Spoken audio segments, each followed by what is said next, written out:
The Waters Rise by Ananya Mukherjee from Mumbai, India. When I was a boy, I loved the sea. Its vastness, the mighty waves, the gentle humming of the tide, the rush of the icy blue water against the flaming sand. My father was a fisherman, just like my grandfather and his father before him. He would set out early each morning in an ancient rotting wooden boat and return only well after sunset. I would run after him as he set out towards the horizon and paddle out in the water as far as I could go without losing sight of his tiny boat.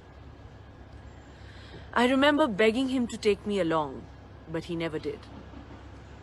This was uncharacteristic of him. My father was a kindly man. He said it was far too dangerous for a young boy like me. I never understood that. The sea was our livelihood. It provided for us as it had for generations. What danger could there be? I sat beneath the rustling leaves of my favorite palm tree and spoke aloud to the waves, wondering what harm they could possibly cause. I was only a child then. I could not have imagined the gentle, iridescent current transforming into a raging maelstrom of angry froth. I could not have imagined waves towering over the palm trees, the shimmering blue water turning an unfathomable inky black. The bamboo walls and thatched roofs of the fishing village reduced to strips of bark and broken jagged planks. But I was forced to learn. I was forced to witness the ocean turn monstrous, engulfing our homes, inundating fields of crops. And even when the waters receded, things were never the same. The patch of sand where I sat each day awaiting the calls of the returning fishing boats now lay several meters below the capricious tides. The sea had been rising for years.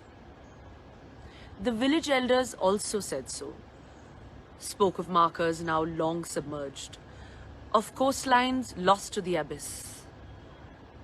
As I grew older, I heard of it on the radio, listening to the voices from thousands of miles away, spelling out our doom as casually as they would announce the weekly lottery numbers. We learned to ignore it. What else could we do? Each day we worked the fields, tending to the rich black soil as we had for centuries. My father often said that the earth was a friend to our people. Treat it well. I remember him murmuring as he dozed in the dry summer evenings.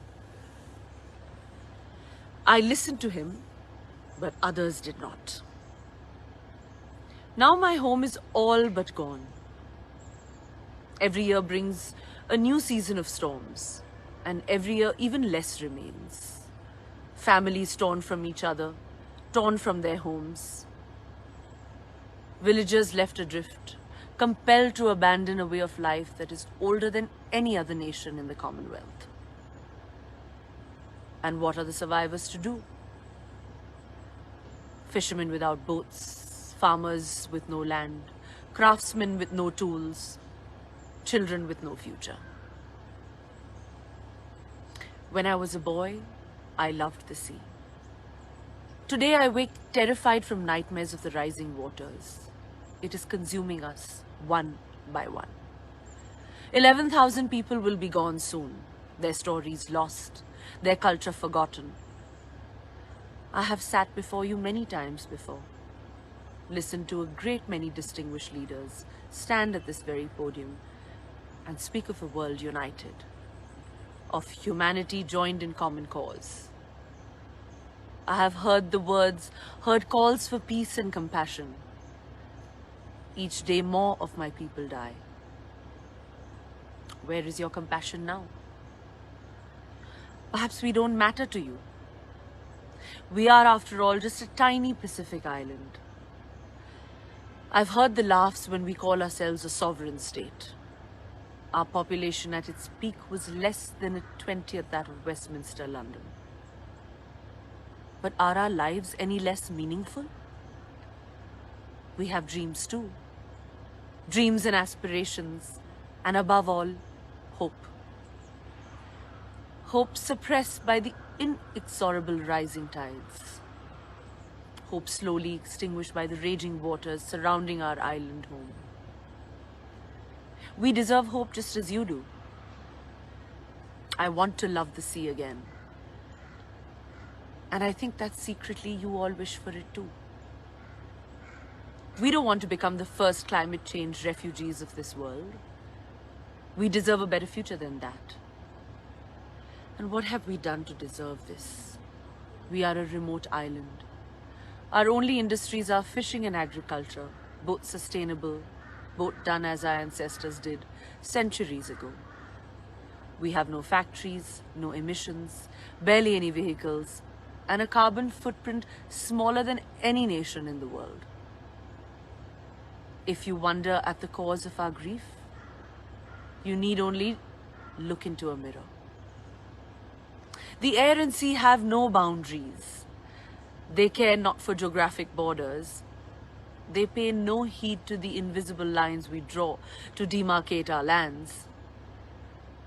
The toxic fumes you churn out constantly, the noxious chemicals you dump into the water, poison not your home, but mine.